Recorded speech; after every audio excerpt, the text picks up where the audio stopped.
Bueno, fue un proyecto presentado en noviembre del año pasado y bueno, ahora bueno, a nivel nacional fue aprobado por el Congreso de la Nación este proyecto sobre muerte digna. En este caso, en el proyecto provincial, nos basamos fundamentalmente en la ley de Río Negro, que ya cuenta con una ley de muerte digna, pero también otras provincias argentinas como Neuquén la tienen. Y en las demás provincias, como Córdoba y otras, hay proyectos muy similares. Lo que sí quería resaltar es la diferencia entre eutanasia, porque muchos preguntan si es un caso de eutanasia y obviamente que no. En este caso la eutanasia se refiere a la intención de dar muerte, ya sea benévola, pero no es la idea de la ley. El proyecto tiene por objetivo los cuidados paliativos del paciente, defender los derechos del paciente para y conforme a su voluntad, ¿no es cierto? Entonces, bueno, esa voluntad tiene que ser conforme a un consentimiento informado que le da el médico. Y bueno, esta ley se basa más bien en esa cuestión, respetar los derechos del paciente para no ser sometidos a lo que se denomina encarnizamiento médico o encarnizamiento terapéutico, donde la persona que está en un estado irreversible y en una situación, una etapa final de su vida, puede decir no quiero que más operaciones quirúrgicas, no quiero que me pongan un respirador artificial o quiero que me saquen el respirador artificial y muchos otros procedimientos que prolongan la agonía innecesariamente. Ese es el sentido fundamental del proyecto de ley. Y también se establece, se denomina, bueno, caso de testamento in vite o testamento en vida, donde cualquier persona ante un escribano público puede acudir y en este sentido, bueno, pueden manifestar su voluntad y diciendo todo esto, ¿no es cierto? Que en el caso de que suceda una situación en que quede en un coma irreversible, por ejemplo, que no sea sometido a estos procedimientos que son un avance importante de la tecnología, pero ya entra a jugar lo que se denomina la bioética en esta cuestión. Entonces, además del informe que tiene que dar el cuerpo médico en este sentido, también tiene que participar un comité de bioética. Y aquí, bueno, en el hospital de alta complejidad, por ejemplo, actúa un comité de bioética donde, porque es muy importante ese informe, ese consentimiento debe estar debidamente informado del paciente. Hablo del enfermo o quien sufre un accidente y queda en igual situación. Y por supuesto, del otro lado también, deslindar de responsabilidades al cuerpo médico que acata la voluntad del enfermo terminal. Tanto responsabilidad civil, administrativa y también penal. Entonces, también está una cuestión, ya que hablando con algunos médicos amigos, tenían ese miedo de, de estar sujetos a responsabilidades civiles, penales o administrativas. Ujú. ¿En qué orden se encuentra el tratamiento de este proyecto? ¿Se han movilizado en algo con estas novedades nacionales Ahora, a también? último momento, luego que se aprobó en el Senado la vez pasada, sí, ya estuvimos en conversaciones con algunos colegas diputados, también bueno, con gente del Ministerio del Desarrollo Humano, que apoyan esta medida. Bueno, hemos visto también por los medios de comunicación las declaraciones de la subsecretaria, la doctora Batista, y también Cristina Mirazú. Bueno, en general la mayoría, inclusive en el Senado se aprobó por unanimidad.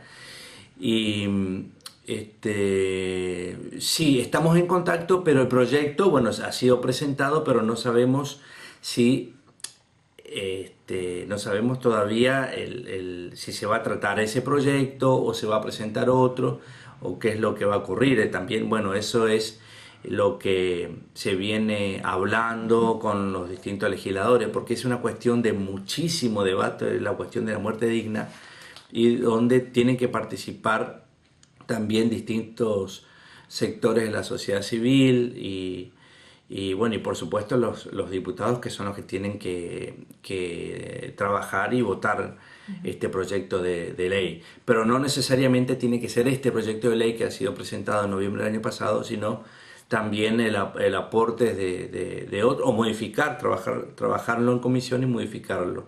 La comisión encargada de trabajar en esto sería la Comisión de Salud de la Cámara de Diputados.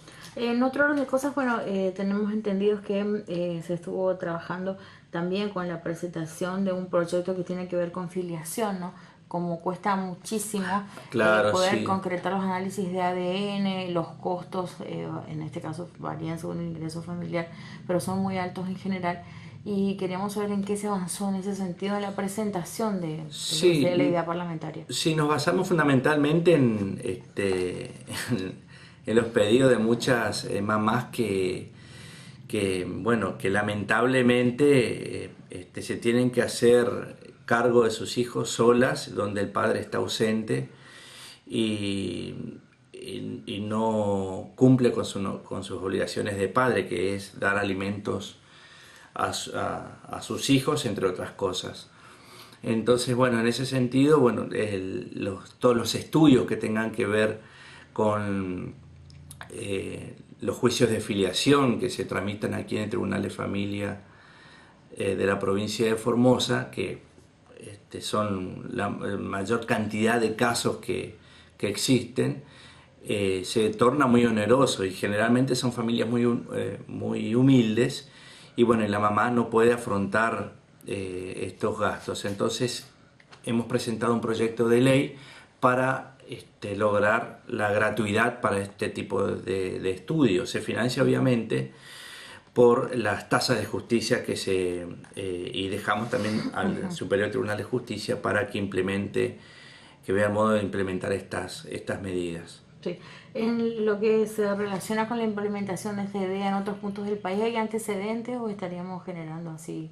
Hay antecedentes. En este caso, bueno, fue simple, no utilizamos una ley análoga ni un proyecto en otra provincia, sino que simplemente con el comentario con algunos abogados que están en las cuestiones de familia, especialmente de filiación, y con algunas mamás también de condición muy humilde que no pueden afrontar esos gastos. Y bueno, sabemos que los padres de estos niños tienen un buen trabajo y nunca lo reconocieron. Sí. Entonces, bueno, y también está por ahí una persona, un hombre, no sabe tampoco si es papá o no, pero los casos de filiación cada vez son mayores, en muchísimas familias ensambladas, una ausencia de muchos papás que no afrontan sus obligaciones como padres. Entonces sería una manera de ayudar también a, a que se administre justicia en estas cuestiones de familia. Y si hablamos de familia, ¿qué otra opción se ha presentado en materia de proyecto parlamentario que tiene que ver con justamente el régimen de inasistencia justificado para Sí. aquellas mamás que están todavía dentro de lo que es el colegio? Bueno, ese también, conversando con algunas personas sobre esa, tiene que ver simplemente, así como hay inasistencia justificada para los casos de enfermedad, también para el caso de embarazos. Entonces, bueno, en este caso he presentado un proyecto de ley donde se contempla la inasistencia justificada por 45 días en total, donde, bueno, la mamá lo puede tomar durante el embarazo o luego del parto. En total no puede superar los 45 días. La ley tiene que ver fundamentalmente por el trato digno hacia la mujer joven, que en este caso queda embarazada y luego es mamá, así que me parece un adelanto importante de contemplar estas situaciones en el ámbito educativo de nuestra provincia, porque nuestra provincia y en el ámbito educativo, bueno, siempre se considera muy contemplativa con estas cuestiones que tienen que ver con la seguridad social, con la humanización, y no podemos mirar para otro lado en estas cuestiones fundamentales y bueno, y estar con el garrote, con la sanción. En este caso sería la falta por cuestiones de que una mujer joven quede embarazada. Entonces, bueno, la ley tiene que estar siempre adelantado a los acontecimientos, no ir detrás, pero bueno, en este caso ya lo tenemos que hacer igual y contemplar todas estas situaciones en el ámbito educativo de nuestra provincia. ¿Antecedentes ya en otros puntos del país o no? No, esto la verdad que fue bien nuestro, bien local, pero sí, seguramente habrá otras leyes, otras provincias que contemplan estas situaciones. Sí. ¿Tiene mucho que ver lo que la gente solicita? Sí, esto fundamentalmente sí, porque uno cuando al ocupar una banca de diputados no solamente tiene que estar abocado al trabajo en los proyectos de leyes dentro de una oficina, sino bueno, contacto con la gente. Y bueno, la gente solicita muchísimas cuestiones, algunas que no se pueden cumplir o no están dentro del marco de lo que compete a una legislatura y otras que sí. Entonces, bueno, tratamos primero de escuchar, que es lo más importante, y después de presentar, hacernos eco y presentar los proyectos conforme a las solicitudes, porque somos mandatarios del pueblo. Así que tenemos que trabajar juntos, mancomunadamente, entre ambos bloques, y bueno, yo creo que se puede hacer un aporte interesante en estas cuestiones.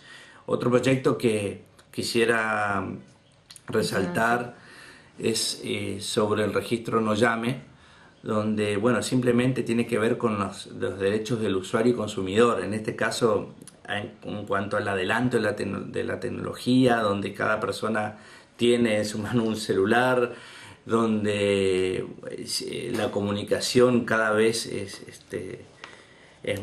muy importante, pero tiene sus ventajas y sus desventajas. En este caso tiene que ver con la publicidad y la difusión de muchas empresas, donde bueno, te llaman a cualquier hora del día para ofrecer sus productos. Entonces bueno, un usuario también tiene derecho a que no lo llamen. Entonces bueno, con esta ley pretendemos crear un registro donde cualquier persona, cualquier usuario puede registrarse y decir, bueno, no quiero que me llamen o en determinados horarios, o no, directamente no quiero recibir publicidades de ningún tipo y no ser molestado.